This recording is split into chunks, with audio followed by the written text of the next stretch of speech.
This is a dope-ass Saturday in your 40s. Good evening, my name is Tim and this is my wife Kelly Jane. And for the first time ever, our daughter called us bruh today. Tonight is our first date night of the year, and we're bringing you along. We took the G to Hoyt Skimmerhorn and then the A up to 42nd Street. There's a New York City winter storm on the way. The babushka is necessary. We're gonna pop out on the west side of 8th Avenue and it's only a couple of blocks north from here. Up to 46th Street in Restaurant Row. I used to work in this neighborhood. It's kind of funny to be back. Restaurant Row is one of the few collections of old brownstones near Times Square. And this is where we're going. Sushi of Gari, 46. The first one's in as we do not mind a blue plate special. If only there actually was one on the menu. Not only is it our first date night of the year, but 20 years ago tonight, we talked about eloping. I should say we planned on, and we tried to. But for myriad reasons, we overlooked the fact that the courts would be closed on that Monday. I was 27, she was 22. We'd known each other for 100 days at that point. I remember we called her family to tell them that we had tried to do this, and when we eventually got her mom on the phone, who was stationed in Mosul at the time, she was in the Civil Corps of Engineers, and politely asked if we mind waiting until she was home. So another 90 days we would wait, making it a total of 7 months from the first date we laid eyes on each other to saying I do. I am very much still finding my YouTube voice, so to speak. Just part of the reason why when the food came out, I put my phone away and just allowed myself to have dinner with my wife. And as you just saw, it looks fantastic, which is why we wiped both plates clean. Or I should say I did, I actually ate the garnish too. So yes, highly recommend. Sushi of Gari on 46. Not cheap, but totally worth it. And anyway, this is just part of the Saturday. Let's get back out there in those weird midtown streets. Snow's coming down. You have to love the joy that you see on tourists' face walking around Times Square. My family's been in New York since my great-grandfather, and Kelly's lived here for 20 years now. So how could you not love this little snow globe moment at the crosswalk of the worlds, or whatever the hell they call it? Let's keep going. At this rate, we'll probably be home by 7 o'clock. We're going to walk past the Diamond District and up towards Radio City Music Hall. My old stop from my days in corporate America hits different, especially at night. There are aspects of this that I do miss, but that mostly has to do with New York City itself and not the job. And I gotta give a shout out to the little man about to walk by. I thought my camera was pretty inconspicuous on a magnet on the sign. As my daughter would say, bruh. Here comes the F to take us from 4750 Rockefeller Center back to Brooklyn. And as long as I've lived here, sights and sound never get old. About 16 or so stops later, we're next. This commute is actually part of how I survived corporate America. Being the first stop coming out of the ground on the other side just did something for my soul every day. I'm sure I could have looked at wherever we lived like that, but seeing this, even without the snow, just made me feel like, okay, the day's over. At the end of every date night, we do the same thing. We use this little platform wash box as a tripod, and we try to find a fun, unique pose each time to capture the night. Tonight the idea was clicking our heels. Not as easy as it sounds, especially in the snow, but I think we nailed it. It is actually only about 7 o'clock, but still, we're gonna head home and start snack hour. But first, Kelly Jane wants to stop and write something. Thank you for the date night, gorgeous. Act 2. The night after the night.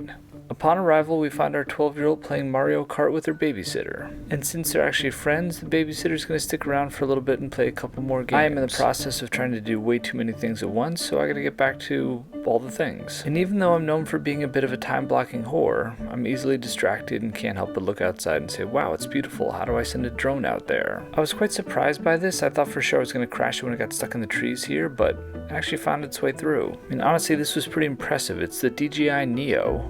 And look how many times this thing gets spun around before it finally finds its bearings, and I'm able to bring it back. It's not exactly what I had in mind for this, but it'll do. Believe it or not, I actually did get a bit of work done in the office in between 7 and say 8 o'clock when the babysitter left. And then it was time to bring it downstairs for a proper snack hour.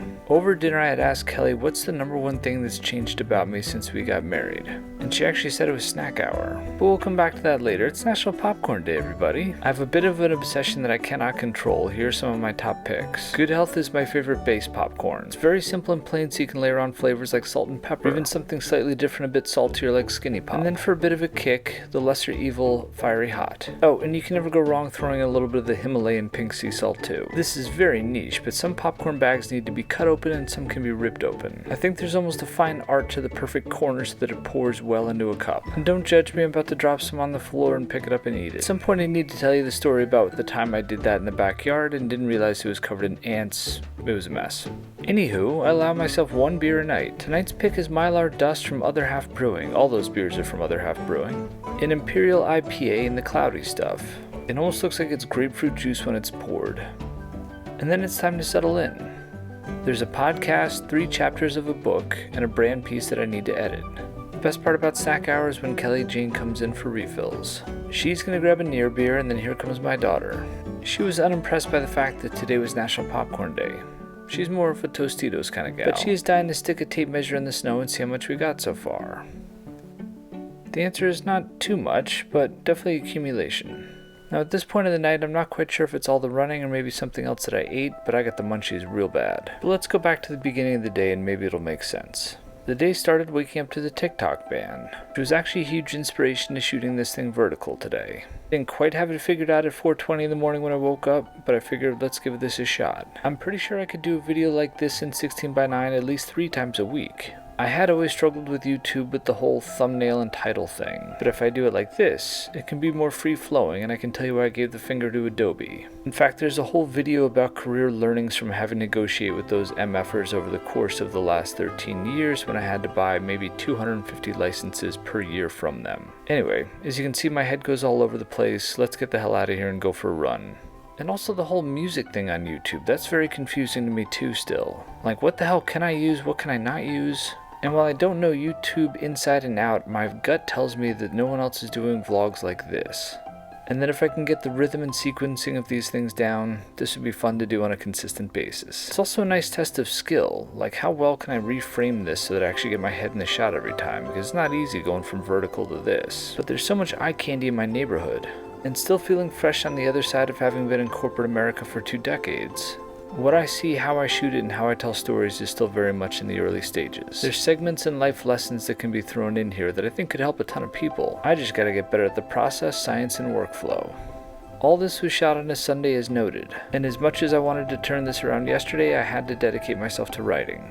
But still, as a one-man band, at least on this piece, turning this around by Tuesday's not terrible. I'm not looking to reinvent or replicate what Casey was doing on a daily basis, but something in that ballpark's possible. It'd be easier to keep you up to speed, let you know what the hell I'm doing and why, and what anybody could learn from it. And then all of a sudden, TikTok was back. Here comes Whiskers for a late lunch, and Kelly Jane wants to know what jacket choice might be best considering the weather. We both agreed not that one. Now it's time for me to go get my footwear.